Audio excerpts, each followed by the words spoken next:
The lights are turned off purposefully. Slowly close your eyes and listen to me. I'm going to take you to the narrow, busy streets of Chennai's Broadway on a summer evening. All that we see are humans and only humans. You've left home at 4 p.m. with your family. You've filled your bottles. You were stepping out for summer shopping with an agenda to browse and shop from at least 10 shops. You were wearing loose and comfortable clothes. You've parked your vehicle in the parking. You walk down the streets, and the water in your bottle is almost over. You are only in the third shop now. The heat is getting down. You decide to keep your body hydrated. You walk to a roadside shop, drink a juice, and resume shopping. You start walking to the next shop, and something is actually disturbing you. You want to ask the shop owner hesitantly if you could use their toilet. He says, "We don't have an individual toilet. We only have a common toilet in the complex. It is stained and vandalized with pawn marks, BDs, and wet floor." You want to ask the neighboring shop, and they say no too. 10 minutes down, and you are super uncomfortable. Meanwhile, you call all the gods in the universe to show you a way, a solution, a toilet, just a toilet that is usable. After 11 shops, you've almost walked over 300 meters. You barge into a bank for using the toilet. Well, your family is actually dealing with the security and trying to stop him from calling the police. You exit after using the toilet and just flee from the scene. The you in the story can actually be you and anybody or even me. Yes, this is my story. This can also be your story too. Okay, so the panda says hi, but that's not what it is here for. In a year, an average adult human excretes weight of a giant panda, which is close to about 150 kgs. And the same human actually excretes about 50 liters of urine in a year, which can actually produce about 8 kilograms of maize. To understand and study more of this, we actually got into a study. My team and I went on to study about 150 citizens in Chennai. We asked the right questions and we actually got the right answers too.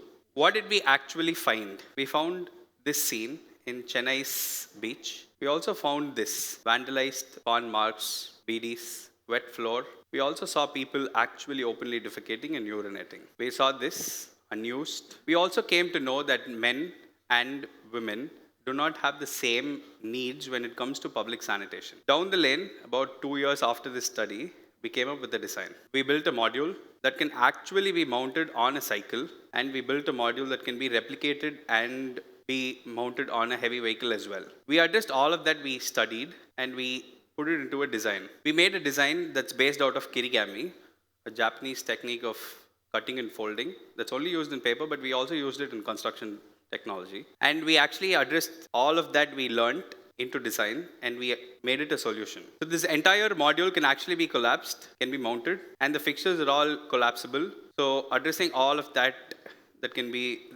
we saw in the study. Down the lane, we actually started with understanding that the difference of demand, the need, is different in urban areas and in rural areas. We wanted to see the same design intervention that we did, if it can actually be a two-way approach. We wanted to see if it can actually be a stopgap solution in the urban, and we wanted to see if it can change the behavior of people in the rural area, because rural areas urbanize and get into urban status. And we wanted to see in the rural areas, we wanted to see if it can actually change the behavior of people on how it created a behavioral pattern that toilets can actually become a public convenience. I had a story. I am grinding it into an idea, and I'm grinding it into a solution. And this is the only formula for consistency. You have a story, you grind it into an idea, and you grind it into an action.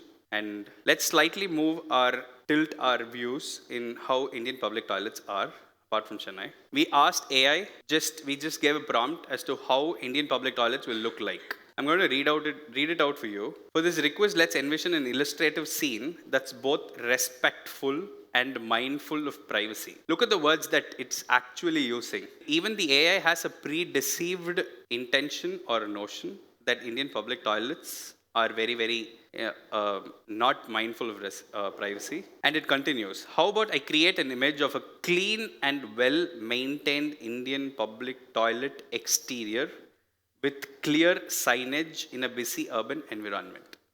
We were shocked to see this answer from AI, and Yes. What is this India's imagery of unclean, populated, and cheap? Shouldn't we all be furious? What is this alternative imagery we ought to paint? We asked AI again. It gave us this. We gave a little detailed prompt asking if it can actually give us an alternative image of an Indian public toilet. It also gave this. India's urban population actually defecates about 6.1 percentage openly, which is actually the size of Madhya Pradesh population. The rural India actually defecates openly more than the urban, which is about 26 percentage, which is the size of the population of Tamil Nadu, Uttar Pradesh, and Karnataka all put together. Let's assume 25 percentage of this entire figures that we just saw is actually openly, publicly defecating. And my mission is to make them use the toilets that are in sane conditions, and hence we're calling it insane toilets.